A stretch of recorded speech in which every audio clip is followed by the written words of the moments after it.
E ci troviamo allo Stadio del Seneto, oramai siamo agli sgoccioli di questi famosi lavori e ora con Totò Piazza andremo a vedere quello che succede dentro la struttura, ma intanto ammiriamo quello che è il rettangolo di gioco.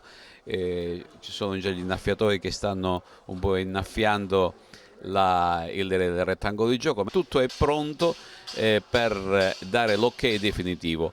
Andremo a visitare la sala Gossi una volta che qua siamo al Seneto, cercheremo di farvi conoscere con il nostro occhio indiscreto tutto ciò che ha interessato direttamente i lavori di ristrutturazione. Presidente Giavarini, dunque ormai siamo arrivati alla conclusione di questi lavori, tutto è pronto per ospitare l'Agragas. Sì, diciamo che siamo ormai in fase d'arrivo, tutto è pronto, come potete vedere già la parte decorativa, cioè lo stadio, quindi tutti i colori già sono stati fatti. Manca semplicemente adesso per quanto riguarda i collaudi, che appunto in questi giorni, oggi e domani dovrebbero venire anche dalla Lega, e quindi possiamo dire fine a questa lunga tournée tra cambi e cambi che non sono i nostri. L'Agragas deve giocare all'Esseneto. Avete anche pensato di organizzare la sala VIP, una novità per Agrigento.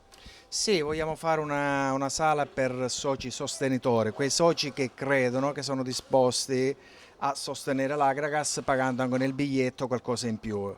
Accanto a noi abbiamo il responsabile della ditta che si è occupato dell'installazione della videosorveglianza, Giovanni Marsiglia, che è titolare della ditta Computer Center di, qui di Agrigento. E allora, cosa è successo?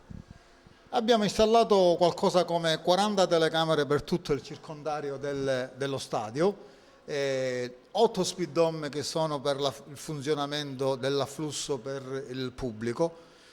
Io direi che il pubblico oggi dovrà stare molto attento perché siamo in Lega Pro, non siamo più dilettanti e quindi dovranno stare ai requisiti che chiede la Lega Pro, stare tranquilli soprattutto. Quindi immagini a tutto spiano, quindi attenzione a non commettere cavolate. Sì, sì, perché oggi non ce lo possiamo permettere, non ci possiamo permettere squalifiche, DASPO e tutto quello che dovrebbe poi soccombere alle telecamere che ti ripigliano in primo piano con una risoluzione in HD.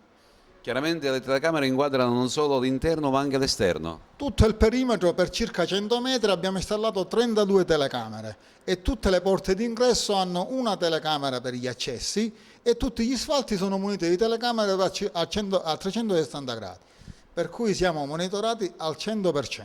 Finalmente lo Stato del Seneto sta per essere consegnato alla società.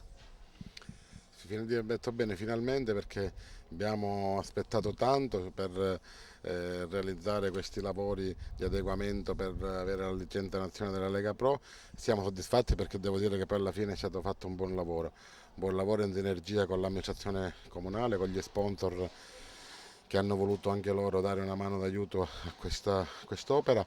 Quindi noi ora aspettiamo di concludere le operazioni per quanto riguarda le autorizzazioni, speriamo nel più breve tempo possibile di giocare ad Agrigento e di ridare appunto alla città la squadra. Mercoledì c'è la possibilità di giocare ad Agrigento? Stiamo facendo le inumane cose, stiamo cercando di accelerare al massimo i tempi per avere la licenza nazionale e avere appunto questa deroga. Io mi auguro veramente che che mercoledì 7 possiamo festeggiare tutti insieme una vittoria sul Monopoli allo Stadio Seneto.